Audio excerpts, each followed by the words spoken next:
When I was a kid, I used to think that no one did drugs. I used to think that parents and teachers warned me about drugs because they were paranoid.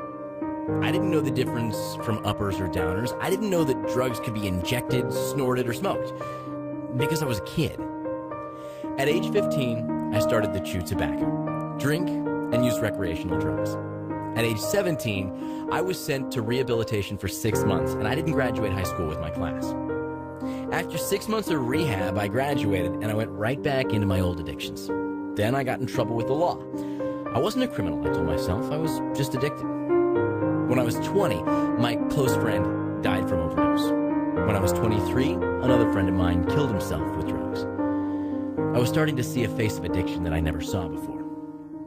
I moved away, hoping my addictions wouldn't chase me. Well, I was wrong. I chewed tobacco so much that I had to have surgery, grafting pieces of my skin to my gum line. In and out of rehabs, having parts of my mouth removed and watching helplessly as some of my closest friends died around me. That didn't stop my addictions. The brain doesn't care if you spend 5 days or 5 years in rehab. It doesn't care if you get poker chips for every day you're sober. It doesn't care if you just graduated rehab, and it might even say, "Good job. Now let's go get a drink." I've successfully managed my addictions to the point where I no longer desire them, and I can tell you why. It's because I learned about what they really are and how to manage them. There's a reason why rehabs have high recidivism rates. This problem is becoming more and more recognized on a national level. Many rehab programs require you to spend a few days, a week, or even months. Then you graduate, and they tell you that you're cured. You no longer have to worry about your addictions. You can now move on with your life, they say. If only it was that simple. Learning what they are and how to manage them is when you take control of your addictions instead of them controlling you. I went from an addict to an academic. I hold 2 degrees in business and psychology and studied rehabilitation counseling. I've worked at a counseling center, and I know what addiction is like and what it does to the brain. I'm convinced that the worst thing you could do to yourself and those you love is to keep addiction a mystery, thinking that it's some abstract notion that can be wished or willed away. Scientists call the brain a team of rivals because the brain is a multiple structured system in which the different structures fight each other for dominance. And in order for the brain to operate properly, it must be at balance. To put it in simple terms, there are 2 parts of the brain, the limbic system and the prefrontal cortex. This limbic system is not controlled by the conscious mind. Researchers believe that nearly 90% of subconscious human behaviors are driven by this limbic system. This is the part of the brain that reveals itself when you shiver in freezing temperatures, or when your heart beats, or when you blink your eyes. You don't consciously control these things, they just happen. The limbic system focuses on keeping us safe from danger, and it prompts us to engage in behaviors that will satisfy these needs. It doesn't focus on what's right or wrong, good or bad, moral or even immoral. However, the prefrontal cortex of the brain does.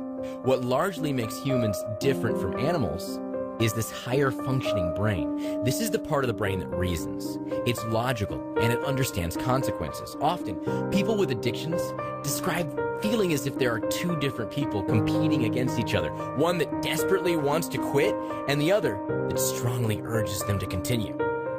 Now, instead of thinking that a craving is a sign of weakness or a lack of willpower, or the inability to keep promises or commitments, it's a pre-rational urge from the limbic system that actually hijacks the rational part of the brain.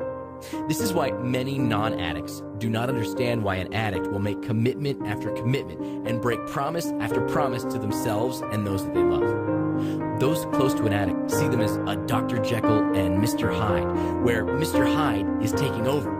Addicts often exhibit sudden mood changes.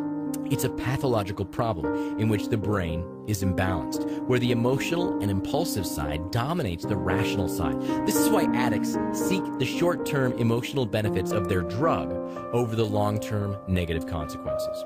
And whatever the drug of choice is, it's largely the same. Scientists use the term common neural currency to describe how addictive behaviors affect the brain, because they have more similarities than differences. All addictions are chemically based in the brain. The major difference is the means of administration. Alcohol and drugs enter through the mouth, While pornography enters through the eyes, addictive behaviors create a pleasurable experience by overstimulating dopamine in the limbic reward system within the brain. The limbic system is very powerful and often makes the addict feel as if they want to do something even though it's not rational. An addict's behavior may even go against his or her values and commitments. They want the cravings to stop, but often don't know how to control it. I know what it's like making commitment after commitment. I know what it's like to feel as if there's a different part of you that desperately wants to quit while the other urges you to continue. I know what it's like to have an increasing craving for a diminishing pleasure. I've been there. It feels like a losing battle. But that's because the limbic system predates the rational part of the brain. From an evolutionary standpoint, the reward system in the brain goes back 600 million years before rational thought. This reward system was found in anthropoids, invertebrate phyla, and mollusks. Pharmacological agents, pornography, and other addictive behaviors are completely new features within our modern environment. This explains why addicts will sacrifice anything and everything to obtain their drug of choice, because it activates an ancient incentive system for survival. Our brains are not prepared to deal with ready-to-access rewards, and it's getting worse. Pornography, for example, can now be pumped into our homes 24/7. But there's hope. The limbic system cannot make decisions in and of itself. It must get the approval of your higher functioning brain in order to act. The limbic system only reports what it feels. When an addict gives into this feeling, he may feel confused because the strength of the craving has superseded the pleasure itself. The addict feels as if he's been tricked. The addict's brain starts to have an increasing craving for a diminishing pleasure, and the longer the addict fails to act properly to these feelings, the harder it becomes to act at all. And in the end, the less he feels he should. Understanding the science of addiction can help you and those you love.